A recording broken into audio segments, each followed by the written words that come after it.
Welcome to the Rimworld mod rundown, where we're taking a quick look at what you can expect to see from Vanilla Factions Expanded Mechanoid.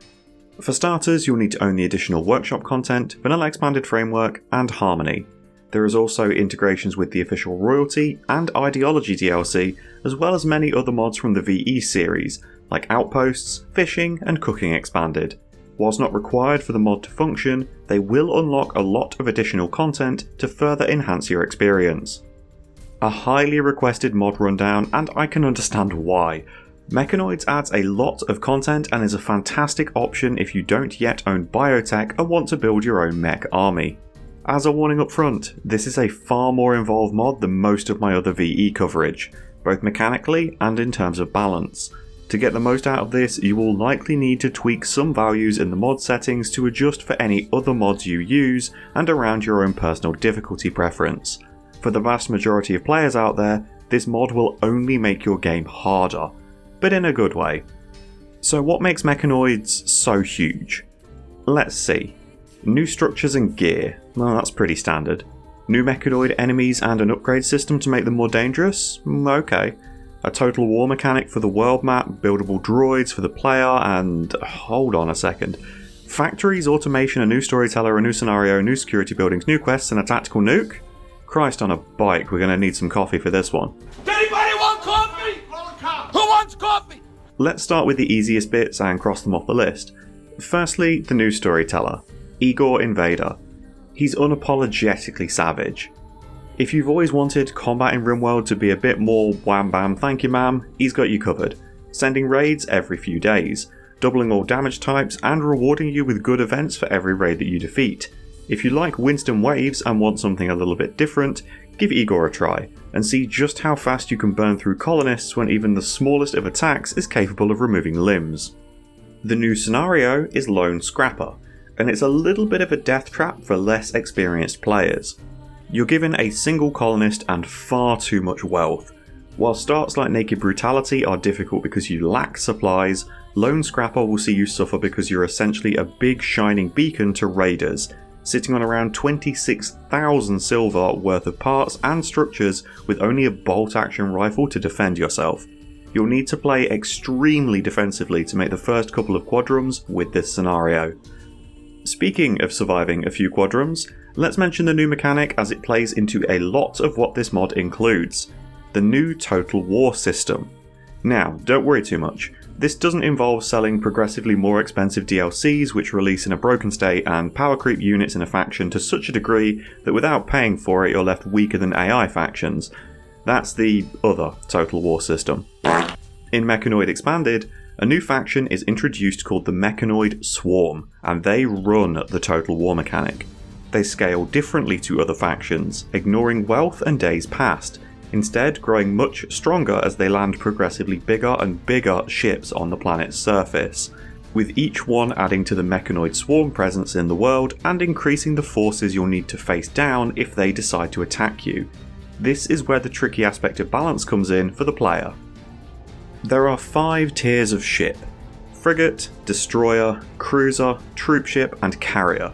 Each of these has wealth and colonist requirements that will need to be met by the player to allow them to spawn on the planet's surface, and take part in the Total War mechanic. As such, this faction operates somewhat independently of the player's chosen difficulty at the start of the game. Without wanting to generalise too much, players who sit at a lower difficulty are less likely to be aware of how important wealth management mechanics can be versus those who play on a higher difficulty which are almost expected to understand and manage their wealth for raid scaling. This means that if you're playing on a setting like Adventure Story, you're unlikely to normally be punished by the game for sitting on storerooms full of raw materials and gear. But the Total War mechanic doesn't give a shit that you want it to be a nice chill time. It considers you a worthy target of higher tier ships and will massively ramp up the threats that you are now facing. So now might be where you need to decide which way to go with this mod. Do you want to learn about wealth management and work it into your gameplay, or do you want to change the settings for when the ships land so that you have more wiggle room before needing to face down the threats? It's entirely on you as a player, and I'm not going to lie, these mech sites can be hard. After streaming with this mod for a while, I turned the Total War mechanic off which you can simply do with the checkbox at the top of the settings, because I found it was pulling away from the colony too much and turning the game into this kind of whack-a-mole.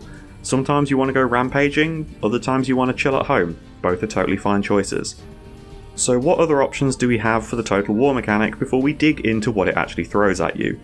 Well, you can change how frequently the ships are allowed to land, the base chance of each ship type landing, the presence generated by each ship, which I'll explain in a moment, the minimum colonist and wealth count needed for each ship to be allowed to land on your planet, and the maximum distance ships are able to land from your faction base. If you want an easier time with the Total War mechanic, you have a few choices.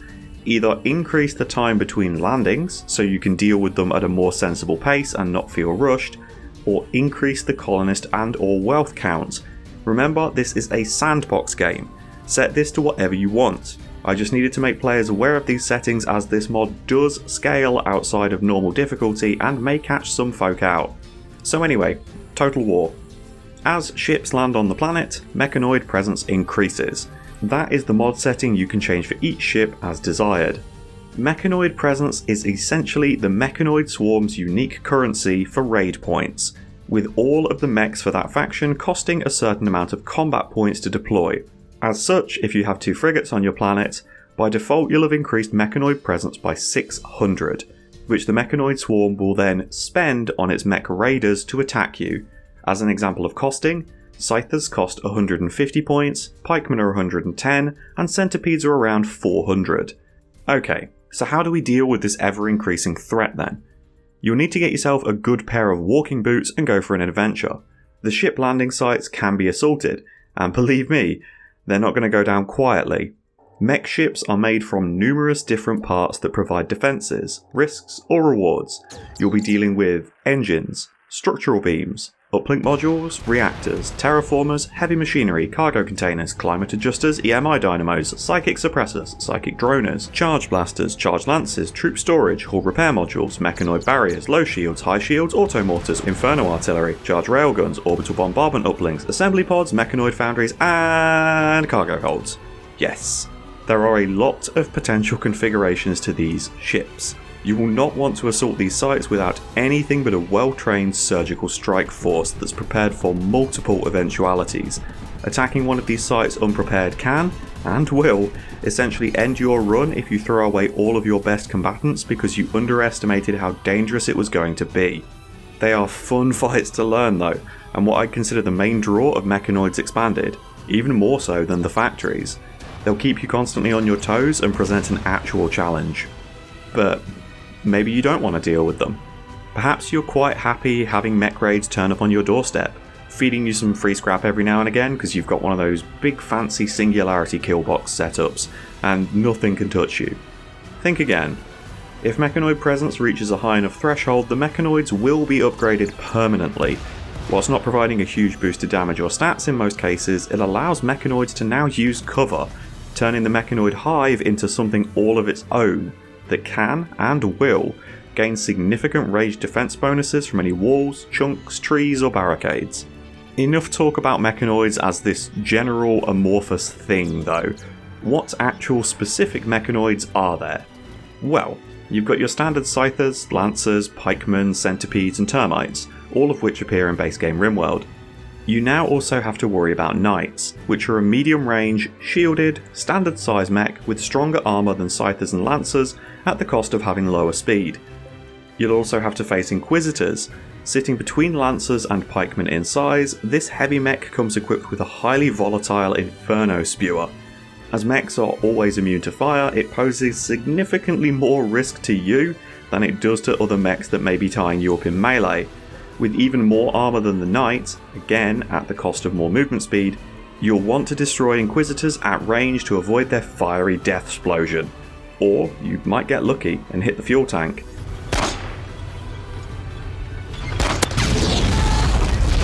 Making them blow prematurely. We've all been there. The last addition is the Carpenter, a huge lumbering mechanoid that poses no actual danger to your colonists, but it's ridiculously destructive if allowed to get near any of your structures, slowly making its way through your traps, turrets, power and walls, in that priority.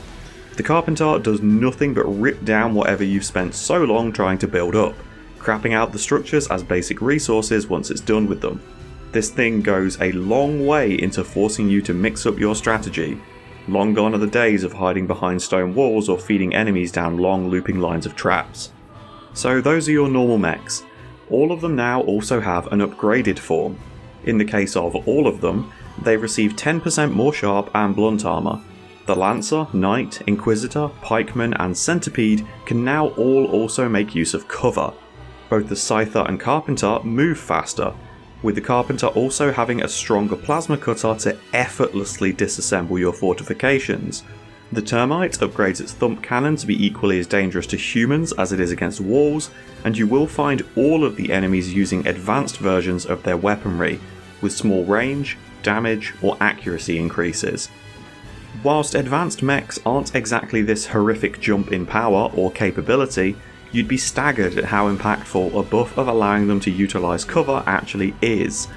A large part of being able to take down mechs reliably is landing a lot of shots against their high armour, which often sees attacks bounce entirely or deal reduced damage. If you're no longer landing an excessive amount of shots or essentially bludgeoning them to death, they can rapidly overwhelm even experienced defenders.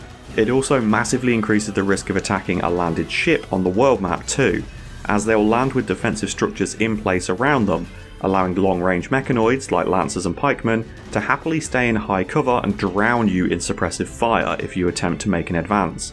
Smoke is highly valuable to cover your approach on these engagements, allowing you to get to a better staging area to plan your assault, or to nullify automated defences whilst you deal with the mechanoid force that's present. Of course, it isn't all hostile mechanoids in this mod. There are some additions that can scratch that biotech itch if you don't happen to own all of the official DLC, and they're friendly droids. I'll do my best to call them droids in this video to separate them out from the mechs that might normally be used in biotech or the mechanoid enemies that we just spoke of. You have a lot of options too. So to quickly list them before we go through what they actually do, you have Raiders, Pyros, Auto-Striders, Auto-Broadcasters, Auto-Medics, Auto-Cleaners, Auto-Haulers, Auto-Miners, Combat Droids, Riot Droids and Mobile Turrets, as well as having a high tier of research included so that if you do own biotech and have a Mechanator in your colony, you can build your own advanced versions of the Mechanoid hive enemies. So we've got a lot of droids to cover. Fortunately, none of them are super complex. The first and very important note to make is that to build these new droids and many of the structures mentioned later in this video, you're going to need Mechanoid components, which are a new tier of components added by Mechanoids Expanded. Whereas you can build basic and advanced components at a fabrication bench with a bit of time and research, Mechanoid components are far beyond your colonist capabilities and must either be purchased from traders, looted from Mechanoid raids, or scavenged from destroyed Mechanoid structures. You'll find that events like Psychic Droners and Sun Blockers are now more lucrative as the structures will drop these rare components when being destroyed. If you're using this mod but aren't planning on building your own droids or factories, these components make for an amazing trade good, valued at 350 silver per unit. Let's go down the list then. We'll start with the helper droids. All droids are constructed by placing their charging station down, which includes the droid itself in the cost. If the droid is destroyed, it can be rebuilt by supplying the required materials to the charging station, allowing you to construct a new one to take its place. The auto cleaner is as you'd expect. It's a handy little Roomba that takes care of all of the dirt and trash your colonists leave around your base. Droids all work on allowed area mechanics, or totally unrestricted if you wish, which can be set by selecting their charging station and assigning them a designated area. As with all allowed area mechanics, remember that pathing over disallowed areas is possible if the destination is in an allowed zone. This is why sometimes your colonists will walk outside of your walls to try and repair damaged sections, despite you using the allowed zone to try and lock them inside. The auto hauler saves your pawns a bit of time and effort by doing all the heavy lifting around your colony. These are less useful if you're already running mods like Pick Up and Haul, much like the auto cleaner is somewhat dampened if you're using common sense, as your colonists tidy as they go. An important thing to note is that you can't set higher or lower priorities for the hauling jobs like you can with colonists if you're using a work tab mod. I normally set the very last job listed in hauling, which is merge things, one step above everything else by default, as it stops storerooms being cluttered with tiny stacks of wood, steel, stone, or leather, making sure that people put things together before they go and grab something else. Unfortunately, your haulers will simply dump in the stockpile and wait until everything is moved before tidying it up. The auto miner can make it much easier if you're living the life of a tunneler or want to strip mine an entire mountain. Functioning the same as a colonist with a skill of 10 in mining, this little dude is quite happy to spend hours chipping away at the rock face.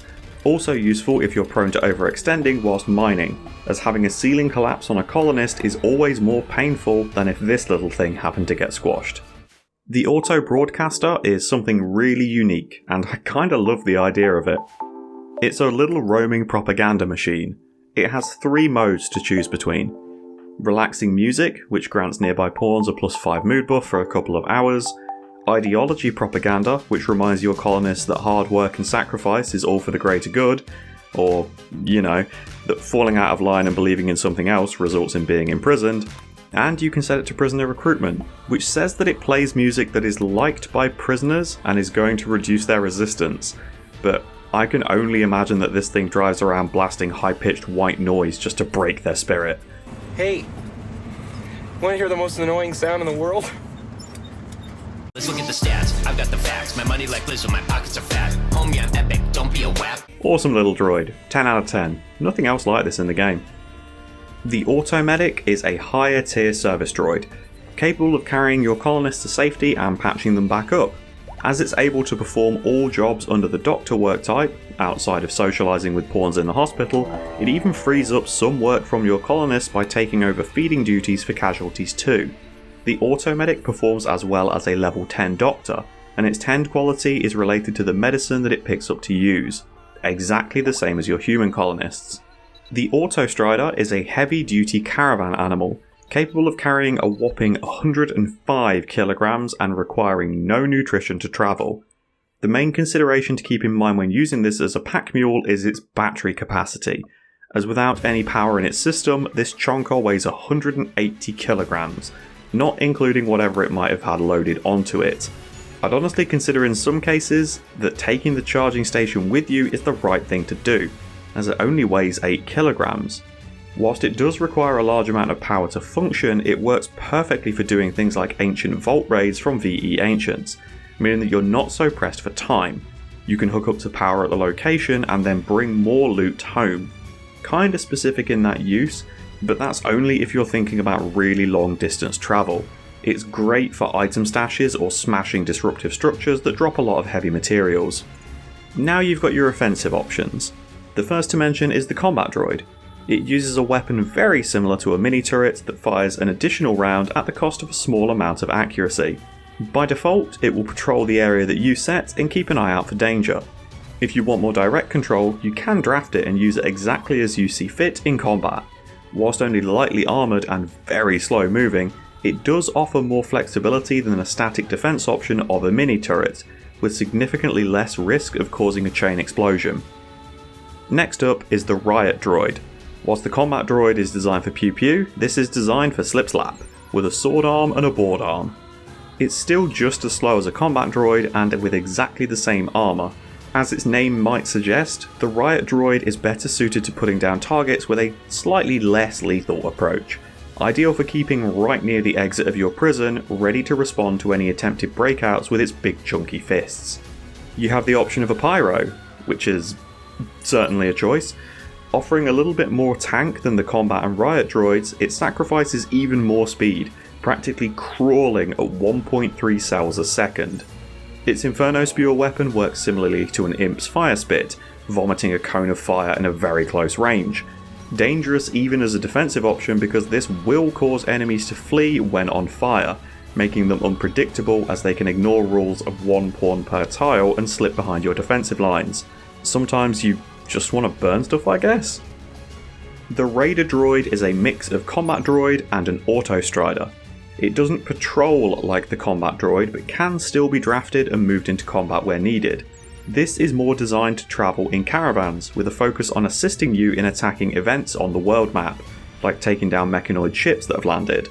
With a far more damaging heavy autocannon and slightly more armour, this is still a slow, sluggish combat option, but it's definitely better built for purpose than the combat droid. If you have the choice between building a combat droid or a raider, the raider wins every day. The material difference is so trivial you'd be crazy not to use this over a base combat model. The last droid to mention is the mobile turret. This plays entirely off what turrets you have unlocked via other research. If you can place it as a standard defensive option, you can slap it onto the mobile platform. Again, very slow and only somewhat armoured, the mobile turret allows you to do some really stupid shenanigans with things like uranium slug turrets, rocket swarm launchers, and even some of the automated defences included in Mechanoid Expanded, like the auto mortar, which doesn't appear to require any ammunition when plugged into one of these bad boys. If you had the same thought as I did when I mentioned that you can use modded turrets and it doesn't appear to consume ammunition, yes, the Kantarian, Palantone, and Onaga from Factions Expanded Deserters can be added to these, and it's every bit as ridiculous as you'd expect. Enjoy. So, from something so bombastic and insane to a very small section for this mod. New gear. You've got a couple of new bits to play with, Mechanite underarmour and Mechanite pants, both of which mainly offer perks rather than high armour values. Mechanite underarmour is a skin layer that covers the same area as a button-down shirt, with a unique buff that provides 10% bonus to immunity gain and natural healing factor, as well as decreasing hunger rate by 20%. Mechanite pants are a skin layer pair of pants that add an additional 0.2 move speed. The main issue you'll have with these bits of gear is the same that you have with any armour piece that has fixed ingredients, that being that stats will only scale with the quality of the craft. You're locked to making these items from cloth, steel and advanced components, so unfortunately any of that high tier leather, devil strand or maybe even hyperweave that you have around isn't going to change a damn thing for these. As such, for most players anyway, devil strand button downs and pants will be much more reliable. They'll have more consistent stats, especially at higher qualities, and they're going to scale better due to the buffs being static on the Mechanite gear. It's a nice idea, they're really cool buffs. It's just sadly outclassed by standard clothing for its defensive stats. On the topic of defences, let's cover the new security buildings that Mechanoids introduces, as they behave a little differently. The one that will feel the most familiar and the most useful in fighting Mechanoids is the Auto Tesla Blaster. Requiring 300 watts to function, it isn't actually that demanding for its use, it's only let down by its somewhat lackluster range.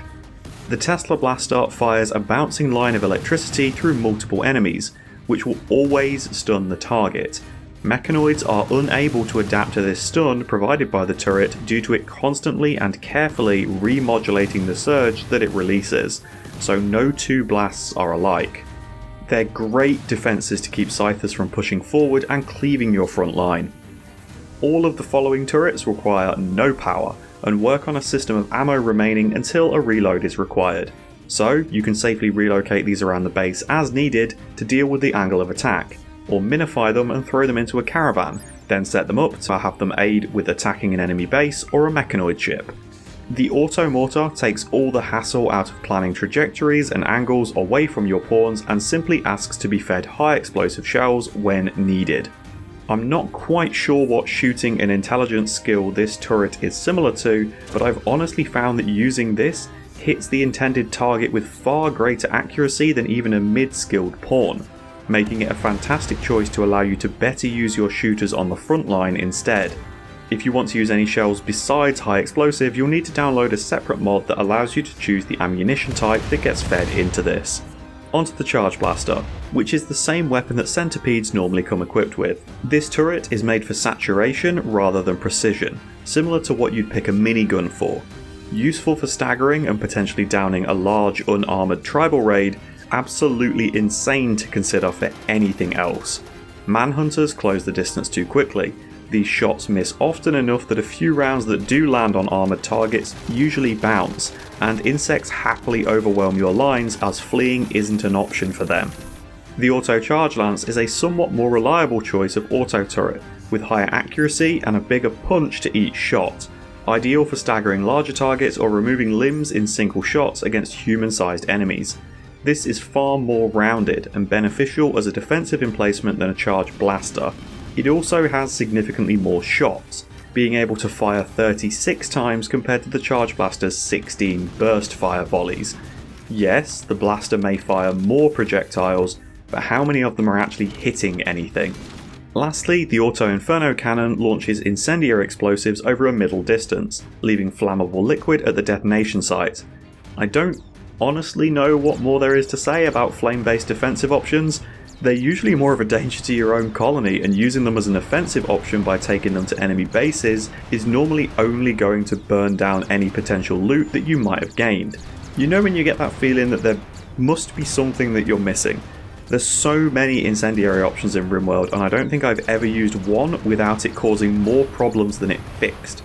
So if you've come up with any goofy uses for these, let me know in the comments. What am I clearly skipping over when considering Inferno weapons? Okay, let's cover the quests before we move on to the most terrifying section of structures, factories and automation, as the quests play in quite nicely with those sections coming up. You have 6 new types of quest in Mechanoids. One has already been covered, technically. Mechanoid ships landing are kind of considered a quest. They'll remain present on the world map until you either deal with them, or another faction gets so fed up that they go and deal with it instead. Just be aware that by default, ships usually land at a faster rate than other factions will destroy them, so relying on others to deal with the Mechanoid menace will not end well. There is also a delayed Mechanoid ship landing, which gives you the opportunity to venture out and destroy the landing beacons, preventing it from touching down on the planet and increasing the Mechanoid presence. You can find Mechanoid attack parties, which are usually engaged with another faction on the map, attacking their outpost. If you can manage to arrive in time and save the defending force, they may offer to join your colony. Bonjour, everyone. Don't worry, everything is bold. We stopped the terrorists. There are Mechanoid storage pickup events, which can be raided by you to steal the gathered resources before they're collected by a passing Mechanoid ship. Expect hostile Mechanoids at the site that are protecting the stash. You can receive a message about a nearby broadcasting station, which is being used by hostile forces as a base of operations. The location is guaranteed to contain some new structures from Mechanoids Expanded, namely supercomputer units, but they'll be heavily guarded by the enemy faction. And lastly, you have a chance to locate an abandoned factory, which is no longer abandoned as a hostile faction has taken residence inside. If you're intending on bringing back the materials from the factory, you will want some chunky pack animals, as these resources are in the hundreds, if not sometimes the thousands. It's also a great place to visit to see how factory chains work and how the structures need to be placed together. So, here we go then. Let's cover all the new structures first, and then we'll do the factory buildings, as there are a lot of other additions in this mod that aren't automation related. Well, maybe they're kind of automation adjacent, actually. The supercomputer is a machine that you can pick up from the broadcast station quests, and it absolutely blows my mind how this thing is A, audacious enough to be named a supercomputer, B, able to consume that much power, and C, so disappointing. This useless bastard sits around in your base drinking 600 watts of power for a measly 1 point of research per hour. 1 point of research. A pawn can fart near a research bench, blow some papers over, and make more progress on the tech tree than this thing. Hard pass. Instant deconstruct. Much disappointment. Next you have the auto sower, which sows a 7 wide area with the selected crop, up to a range of 30 tiles long. This makes planting more difficult crops like heelroot or devil strand an absolute breeze. The power consumption that it shows is a little off, as it'll passively consume 600 watts just to exist, but hitting the button to start the sower moving will see it consume a further 1300 on top of its original rate. This machine needs manually slapping on the head to start sowing anyway. You'll definitely want to disconnect it while the crops are growing, then reconnect it to hit the button again when it's time to re-sow. These droids are a little precious though. If anything at all blocks their path, they'll throw in the towel and go home, so they're best used in a nice clear line. Unfortunately, if you place them in the wrong spot, you can't minify them, so you'll need to disassemble and build it all again. The auto harvester is the other part of the crop combo, harvesting in a 7 wide area up to a range of 30 tiles. meaning it's very easy to have harvesters waiting at one end of the large field with sowers at the other, working in perfect harmony. Again, just like the sower, it'll consume 600 watts of power to sit passively and another 1300 if you press the button, so chances are this will spend a good 90% of its lifetime disconnected. Whilst these droids don't like hitting obstructions, they're more than happy to roll over each other while working. So instead of top and bottom, if you wanted to arrange them top and side, maybe due to space constraints, they won't complain about overlapping the graphic of one another when working with another harvester or sower. Only the base plate they depart from counts. The Blight Auto Repeller is a funky little addition, extremely useful for those long growth time, high value crops that you simply can't afford to lose. It works in an 8-tile radius around where it's placed, requiring no power to function and a fairly affordable amount of steel and components. You can pair it with auto sowers and harvesters to have a huge immortal crop field, but you'll need to do a little bit of pre-planning to make the most of the radius for the repellers without having them also obstructing the droids driving up and down the fields. They also work relatively well for hydroponic setups, with the main drawback being that you'll be fighting for space with the sun lamp to fit these in and give good coverage without going crazy on overlap. Next up is the Auto Crane, and this thing is really cool. Automated construction and repairs that can be moved around as required, costing 200 watts of power to exist before consuming another 2,800 whilst active. You might want some pretty heavy duty batteries on standby if you're going to keep these things around your colony. Whilst this can't deliver resources to job sites, it will greatly help speed up construction of walls, allowing haulers to simply place resources and walk back to base for another handful while the crane does its thing. It does have a dead zone underneath itself, but that isn't hard to deal with when the crane can simply be moved. Definitely useful to have in reserve near perimeter walls, allowing you to safely repair them from above whilst under siege or a breach attack, giving you a little bit more time to get into position. On the topic of walls and construction, next we have the Mechanoid LF Reinforcer, another structure that needs no power to function and has a very unique effect. It emits a low frequency, hence the LF, vibration on walls in front of it, with a 5-tile width. In its own words, these give the walls a feeling of hitting liquid cornstarch when struck in melee. What this translates to is that walls are basically invulnerable from melee damage, including breach axes. This does nothing, however, to stop ranged attacks or explosives. You'll still likely want a double wide wall if you're planning on using these, as there are always threats from things like grenades, but this can entirely stop breach raids that only turn up with melee weapons, meaning you can sit and wait for them to get bored or starve. The construction lamp is a handy dandy addition, combining a light source with a column. Is it worth an advanced component? Maybe not.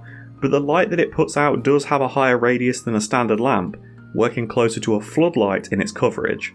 Perfectly made for use in large factory constructions or if you want to build some mad underground temple and bathe it in blue light. We've got indoctrination pods now, which I'll go out on a limb and say are for ideology only. This puts the pawn inside into a total state of suspension, locking their needs and health in place while their brain gets scrambled into believing in your cult's religion. Just hope that the power isn't cut while they're inside this, otherwise they're given a pretty nasty mood debuff as they are made aware of the brainwashing attempt. If everything goes well, they're still upset about the brainwashing attempt, only they'll be quicker to accept their new lord and saviour, cannibalism. Just maybe don't go too Clockwork Orange on them. Stop it, please! The semicircle. Semicircle? The semicircle. That's right, it's the square hole. The final structure is the liquid freezer. If you don't use Rim Fridge, this is absolute gold for you. Storage that doesn't need any power and keeps whatever food is placed inside it fresh forever. It doesn't care about ambient temperature or solar flares. Not only that, it isn't even really that expensive to build, as long as you have a little neutro set aside. The only downside is that unlike Rim Fridge, this doesn't give beer the cold one mood buff if you store alcohol inside it. Here we are then, the bit that you've all been waiting for, factories. And we've saved the best for last, because you'll also notice that I haven't mentioned missiles yet. So, the major plot twist of the video for some of you, I don't like factories. But I need to explain what we're working with first so I can better explain why I don't like them. Otherwise, there's no context for me going on a disappointed ramble. Firstly, all factories are hungry for power. Extremely hungry for power. If you're going to try and make factories work on your home tile, you'll definitely want to consider additional power sources. I did a rundown for Helixian gas recently. Converting a full gas network into electricity is a solid way to fuel these monsters. You're also likely to find that a standard map size will leave you without a lot of room to work. So if you're planning to use automated factories, make sure you set the map size to something a little bigger when picking your settlement site during colony setup. Your factories are broken into 7 research paths by default. The more modded content you have in the game, especially from the VE team, the more unlocks you're likely to have for factories. All factories operate roughly the same, so logic can be carried over. You'll just have more specific buildings for any new resources or creations you've added through other mods. Factory basics: factory floor, factory path, conduit pylon, factory hopper, and the versatile assembler. In the first lot of research, you unlock the foundation blocks to start your assembly line. The factory floor and factory path are both very expensive on steel to make, with the factory floor, which is required to place any factory elements on top of, costing 8 steel per tile, and the factory path costing a further 3 steel. Factory path must also be placed on factory floor. It's designed to mitigate the terrible movement speed on factory flooring and aid your pawns in navigating your setup. The conduit pylon is essentially a booster for the conduit underneath it, increasing the range of the small connection wire from around 6 tiles to a whopping 18. Meaning you can put one line of conduit into your factory and then use this to boost the range. They're also very handy for powering outdoor defences without needing to run conduit over to them, as the range extends through walls. Factory hoppers work very similarly to normal hoppers used in nutrient paste dispensers, acting as a stockpile that will feed the machine it's connected to with the stored ingredient. They're also required to chain your factories together, as output from one machine can land into the hopper and then be consumed by the next machine to further refine or produce with it. Orange indicates input, green shows output. There must be space between factory structures. The belts cannot directly feed into the next machine. This means that orange and green spaces can overlap on open tiles, but you're unable to place structures in such a way that the produced item is landing inside the other structure. The hopper is there to allow you to set a nice easy stockpile to avoid resources being moved between cycles. The versatile assembler is added in for any modded content that the VE team haven't designed a specific factory structure for, pulling in any potential outlying recipes that may be automated. Wearable and Textiles factory, textile recycler, auto loom, and synthread synthesizer. The chain of production with clothing is using the textile recycler to break down any unwanted apparel into either cloth or patch leather. Yes, you heard that right. This doesn't reclaim the original ingredients. It strips whatever base fibres it can find and spits them out after a couple of hours, magically finding patch leather in tainted hyperweave pants. This is obviously best used for repurposing tattered or tainted clothing that may be present on your tile, vastly helping things like cannibal colonies that are used to flooding their butcher room with utter crap after every human raid. To set the process in motion, you need to choose the output, either cloth or patch leather, then hit the button marked Extract Ingredients, which I feel is somewhat misnamed, as it makes it sound like you're taking the ingredients that have been put in back out of the factory piece. What it actually means is extract ingredients from the supplied clothing. Begin processing would be a better tooltip for these gizmos. From there, the patch leather or cloth can move into the auto loom, which is capable of creating basic clothing from these ingredients, including cowboy hats, bowler hats, toques, parkas, pants, t-shirts, button-down shirts, dusters, or jackets. The amount of ingredients required to produce them depends on the recipe, but the time seems to remain consistent, with the recycler taking 2 hours to extract materials and the loom taking 8 hours per production cycle. The item delivered after this process has completed will be at normal quality. Lastly, you have the synthread synthesizer. This combines the apparel that the loom makes with plasteel to upgrade it into being made of synthread instead, vastly increasing its defensive and insulation stats. Again, this process requires more plasteel for larger items like dusters or parkas. Now, Nothing here is particularly mind-blowing, and for most players the investment of making a simple chain of 111 is looking to cost nearly 1,000 steel in floors and machinery, a further 400 odd plasteel for some of the factory elements, and that isn't even mentioning the huge component cost to create all of this. For a way to recycle clothing? Not sure if I'm sold on this. On to the next. Medical Compounding Factory. Nutramine Infuser, Drug Powderizer, and Medicine Granulator. Alright, now you're talking my language. The Nutramine Infuser will give you a steady, reliable flow of the hard to come by ingredient, Nutro, working by rendering fat from animal meats into a trade secret recipe. It produces 3 Nutro every 2 hours and requires 50 meat per cycle. If you're running an android colony or have colonists with a need for extremely hard drugs, this is perfect. A somewhat expensive setup that requires a good chunk of Nutro up front, presumably to work as a blueprint for the machine, this is very easy to keep stocked and will happily tick away for hours supplying your drug lab. The Drug Powderizer, unfortunately, doesn't maintain the same level of praise from me, able to make flake or yayo from being fed psychoid leaves. As an example of why I fall off with this, you're looking at 1 yayo every 5 or so hours, which uses 6 leaves. Now, call me old-fashioned, but saving 2 psychoid leaves per craft at the cost of it taking that many hours just isn't worth it. I'd far rather have my smackheads working at a normal table to fill the base with their nose clams. Well, I don't follow you. I don't know what the hell you're talking about right now. It's not confusing. Just everybody settle down. It is so hard to justify the cost of this factory. It takes 300 plasteel, not counting components and normal steel. The medicine granulator takes a lot of different ingredients and brings them together for you, able to make medicine, penioxycillin, or wake up.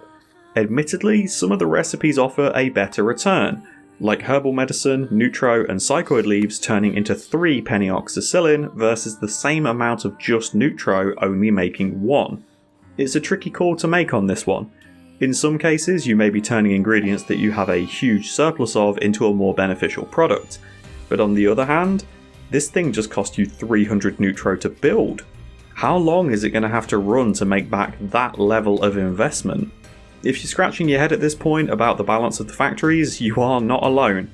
Yes, there's a setting in the mod options to increase the speed that these factories operate, but that does nothing to rebalance the resource cost and the construction cost versus the physical production that these things provide. Having them produce faster simply means they're still using these terrible ratios, only now you need to fill them up more often. Masonry and Metallics Factory. Automatic drill, masonry saw, plasteel forge. Alright, let's try and be a little bit more positive. This combo is going to be very familiar to Satisfactory or Factorio players. You'll start with the automatic drill, which doesn't have an input hopper like most of these structures, but requires fueling in the form of 75 steel every 15 days, to simulate replacing the drill tips. This will then spit out either a random chunk or a chunk of your choosing every 2 hours. Very simple. Yep, this really cost you 450 steel to build. Next you have the masonry saw, which will process 1 chunk into the specified blocks every 5 hours. You already know where I'm going with this, right? 700 watts of power. 650 steel to build. For a stone cutter's table that takes 5 hours to make. 10 blocks? What in the actual...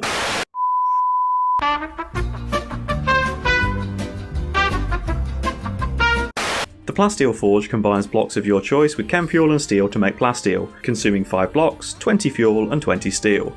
This is another process that takes a little over 4 hours and produces 20 plasteel on completion. For a building that cost you 300 plasteel, 700 steel, 10 advanced components and 5 mechanoid components to make. This is a structure that is almost 8,000 silver. You want to know how much a deep drill's worth? Less than 300. How about a ground penetrating scanner? Well, that's a little harder to say as it can't be minified, so let's take a stab based on the materials, say about 800 silver or so. Given the ingredients used, you could have 1 ground penetrating scanner and over 20 deep drills, and it'd hit your colony wealth less than a single plasteel forge. Can you imagine how fast 20 deep drills will be able to exhaust any discovered underground deposit of plasteel? I think I'm losing my mind here.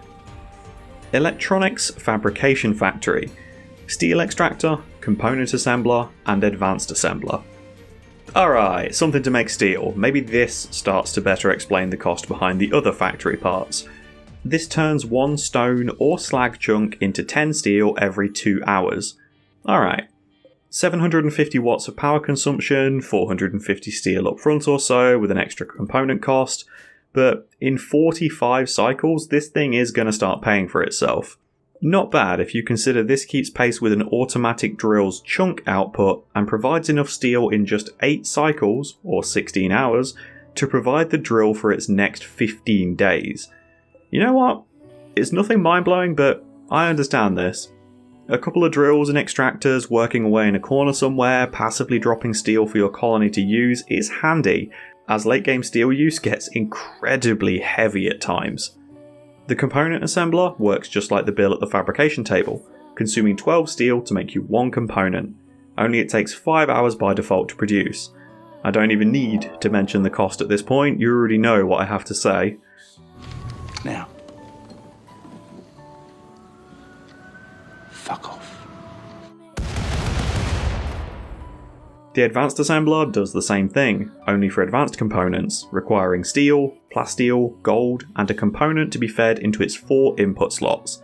Another 5-hour production cycle, and the cost for this building is equally as high. This is what confuses me about factories. The low-end stuff is actually pretty useful. The steel, the recycling, the neutro production, but the longer the chains go, when you would expect things to be getting more efficient and worthwhile for the investment, it stays totally flat. Depending on how you look at it, maybe it even gets worse. I can't fathom how a colony that has the wealth, space, time, and means to set up one of these factories would actually need it. Because surely if you can afford this level of automation, you're already living in a base made entirely of gold and are basically invulnerable anyway. Munitions and Armaments Factory. Chemfuel Clarifier, Mechanized Weaponsmith, Artillery Foundry. Speaking of being invulnerable, let's cover some of the blasty options. We've got the Chemfuel Clarifier, which works the same as a refinery, turning corpses or wood into chemfuel, producing 10 every 2 hours. Honestly, it's not awful, but equally, boomalopes exist, and they don't cost 2,500 silver. The Weaponsmith can create revolvers, auto pistols, assault rifles, and pump shotguns for you. As to how or why you'd need this many guns being made, especially from a machine that likely required better weapons to earn the Mechanoid components to build, is beyond me. Maybe for the sake of roleplay? If you want to be an arms dealer perhaps. But even then you'll earn more cash by having a skilled crafter making the guns, as they're capable of creating things above normal quality. A strange factory, but it's not offensive.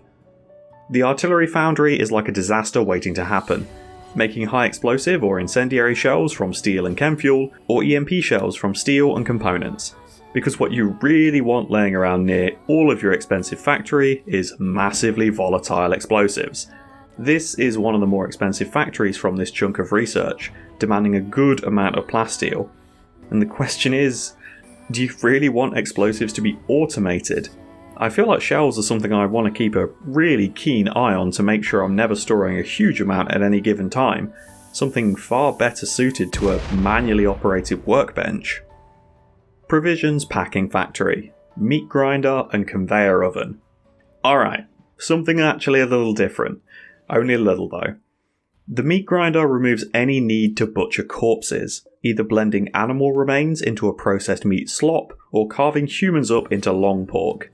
This is another one of those machines that works quite well because it's at the start of the chain, with the downside being that man does this take a while to work, requiring around 6 hours to blend one corpse into meat, which does always get 200% of the animal's baseline meat amount, so whilst yes, the process isn't fast, it gets an incredibly high yield. The tricky part is that you're going to need to keep the corpses in the hoppers cold, and restock them semi-frequently. The conveyor oven creates either kibble or packaged survival meals, requiring meat and veggies to be added, Another factory that I take issue with though. This consumes 6 ingredients and takes 2 hours to make 1 meal, which honestly is a fairly nice gain in nutrition. But this thing's huge. It'd need to be working in a freezer to stop the risk of ingredients in the hopper spoiling, and for a packaged survival meal or kibble? Nah. Stick with a meat grinder to get absurd gains from corpses, and then just throw the processed meat or human flesh into a paste dispenser. Best of both worlds. So there you have it. All of the factories included with Mechanoids. There are many that I haven't mentioned that come from some other VE mods, like fisheries and canneries, but you already know what I'm going to say about them. Are these just here for the theme, for the sake of having them? Don't get me wrong, it's really cool that these things work and that the functionality can exist within a mod, but really that much investment and time to build the damn things? And you don't even get better or more efficient production out of many of these machines. Genuinely, the only things here that interest me all make basic resources.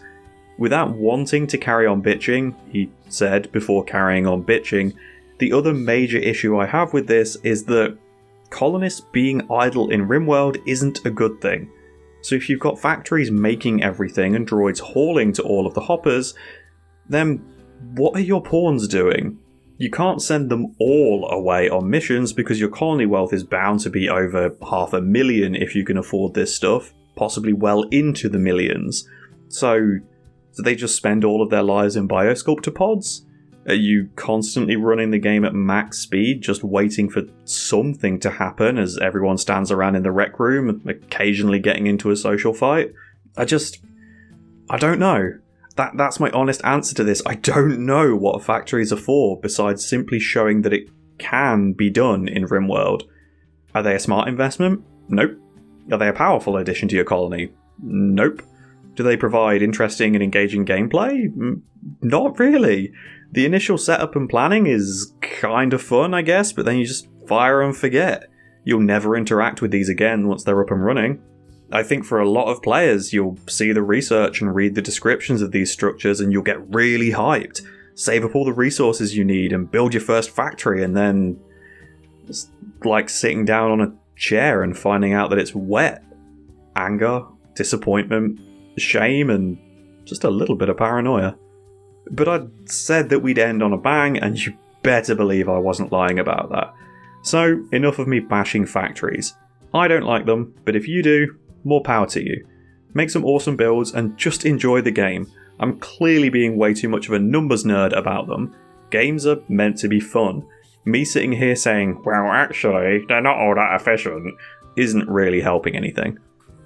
The long-range missile launcher is the last thing to mention for this mod, and it is so much better costed than factories. You build the launcher, pick a target, and then supply it with the resources that it'll need to build the rocket and fuel it for that distance, requiring plasteel, advanced components, uranium, and chem fuel.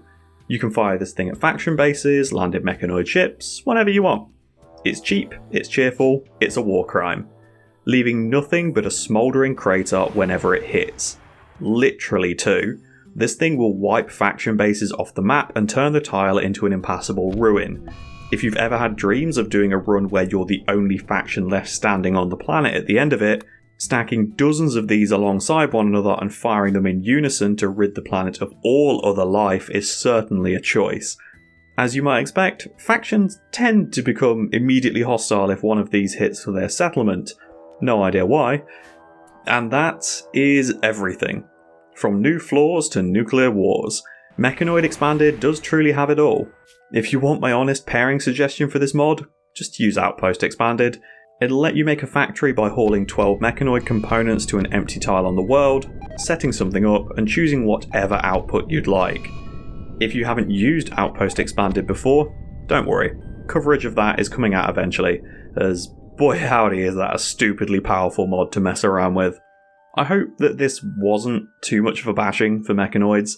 The mod does a lot of stuff right, but call it power creep or plain slow pacing, factories just find it hard to compete with the features that modern mods are offering. They're just too lackluster. For that kind of material cost on a modern mod, you'd be building a fully functioning Ava unit that could just take the entire empire down by itself. As long as it had enough battery anyway. Thanks for watching, folks. If you have any mods you'd like to see a full breakdown for, or suggestions of mods you'd like to see covered, feel free to leave them in the comments. I might get around to them. I'll be back again soon with another Rimworld mod rundown. Wherever you are in the world, enjoy the rest of your morning, afternoon, or evening. Take care.